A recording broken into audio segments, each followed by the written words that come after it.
o la que es definida la mejor parrilla del mundo, se encuentra en el País Vasco, no se encuentra en Argentina. Claro, Claro, empezamos otra vez con el lío. Bueno, no pelees así. ustedes no pueden imaginar la cantidad de insultos. Sí, claro que podemos. No, pero una cosa fabulosa. Te escribieron mucho por las redes, todo, me imagino. No, pero una cantidad de insultos maravillosa. Bueno, entonces me hizo reflexionar.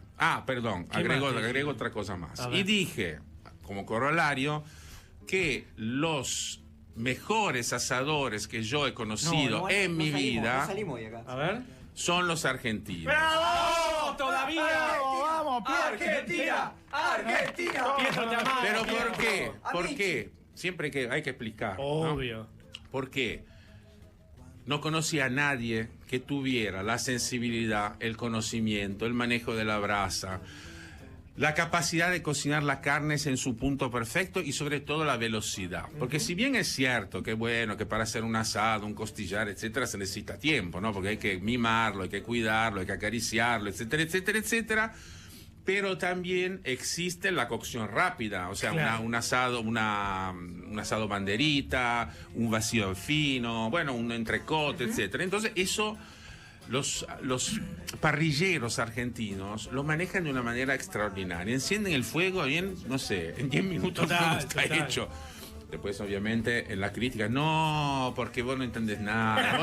Vos tenés que comer fideos, vos tenés que comer pizza. Un fuego se necesitan 4 horas para... Volvé a Italia. Toda esa historia. Bueno, ¿por qué? Porque yo quiero Argentina, quiero la carne argentina como producto. Y bueno, y finalmente cuando uno empieza a razonar un poco, finalmente, bueno... tiene que llegar a un plan, digamos, más concreto. Y efectivamente, insisto, la carne argentina es extraordinaria, es buenísima, pero también hay cuestiones que tenemos que empezar a tener siempre presente.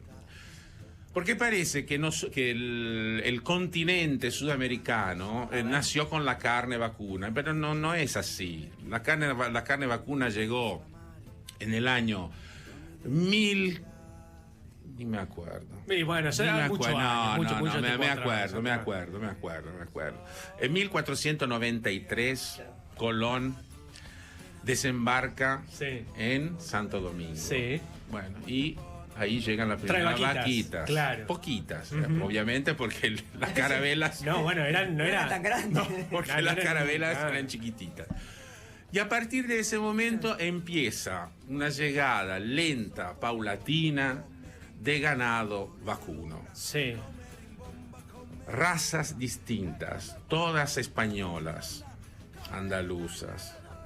Entonces de a poquito empieza a llegar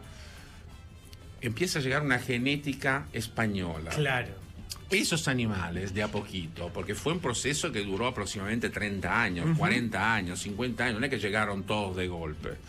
En 30, 40 años, finalmente ese ganado empezó a adaptarse, empezó a encontrar un lugar donde podía vivir y donde podía prosperar.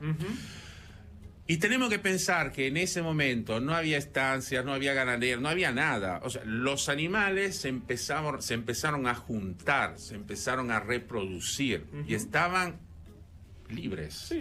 Empezaron a ocupar territorio, un territorio donde vivía muy poca gente y por supuesto empezaron a proliferar.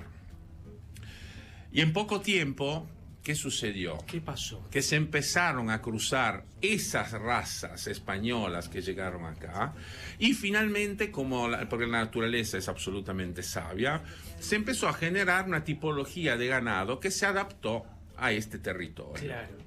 Entonces, un ganado que evidentemente no tenía tanta gordura, un ganado entre comillas flaco, un ganado resistente, un ganado que podía caminar mucho todo el día, que se podía mover. Pero, ¿qué tuvo que pasar para empezar? Porque la historia de la carne argentina tiene diferentes etapas. Entonces, la que te acabo de mencionar es una primera etapa. Y en esa primera etapa... finalmente hay un momento en el cual alguien dice, bueno, pero con todo este ganado que tenemos acá, tenemos que hacer algo con esto. Pero estaban todos libres, no estaban dentro de un corral o en una estancia o detrás de un alambrado. Entonces se empezaron a organizar vaquerías. Vaquerías, o sea, donde grupos de habitantes de La Pampas, gauchos también incluidos, bueno, empezaron a matar los animales salvajes, el ganado vacuno salvaje, para sacarle el cuero, la piel. Ese era el objetivo principal. Claro. Primario, absoluto. No interesaba tanto la carne para la comercialización, para venderla a otros. No, porque había tanta que no existía esa idea. Pero sí, el cuero, la piel tenía un valor. Entonces, a partir de ahí, bueno, empezó otra historia. ¿Por qué? Porque le encontraron una vuelta económica. Y la crónica dice que se vendían en un año, un número que por ahora se parece una estupidez. Y bueno, en otra 70, 80, 90, 100.000 cueros. Ah, bueno, es una locura igual. Para esa época era un número importante, Claro. un número interesante. Bueno, y finalmente después otra etapa. Alguien dice, bueno, amigos, ok, los cueros, todo bien. Estamos hablando del siglo XVIII. Amigos, todo bien, pero hagamos algo con la carne. Y entonces empezaron a salar. Empezaron a salar la carne. Y entonces, bueno, empezó el tasajo. Empezaron a comercializar también, empezó a circular también parte de los cortes vacunos, pero bajo forma de carne salada. Pero todavía estamos con el ganado, con ese ganado de descendencia El española, original, etcétera. claro. Nosotros estamos con muchos, están convencidos que la Angus, Hereford, Shorton, etcétera, llegaron hace 500 años. No, nada que ver. El primer toro de raza inglesa que llega al país es un toro de raza Shorton, el 12 de marzo de 1836. Ah, con fecha y todo, mira que.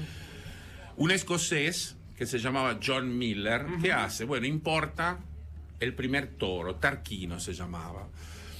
¿Y cuál era? ¿Por qué lo hizo? Porque entendió que había que cambiar la genética de los animales, que había que adaptarlo a otra situación. ¿Pero por qué? Porque empezaban a surgir estancias, los corrales, el alambrado, el ganado se podía de alguna manera criar, entonces necesitaban un ganado diferente. Paralelamente, si la queremos llamar así, la tecnología empezaba a avanzar.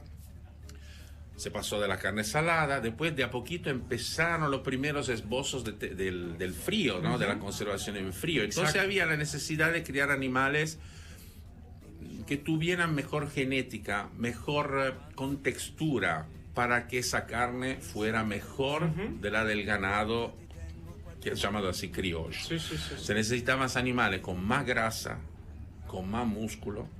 Y entonces esa intuición de John Miller finalmente fue realmente, bueno, ahora sí que empezamos a ver los efectos en nuestro esquema de alimentación, en nuestro esquema de trabajo. Nosotros estamos en un lugar, la rural, pero que nace a partir de historias de este tipo dentro del contexto de la secuencia de acontecimientos que son parte de la vida y de la historia del país. Si te parece, Pietro querido, porque es más que Perdón, interesante. me dejo Es que nos llevar, encanta. Te escuchamos, es más, nos quedaríamos hasta las 4 de la tarde escuchándote también. Pero si te parece, en un ratito volvemos con una segunda parte de Pietro.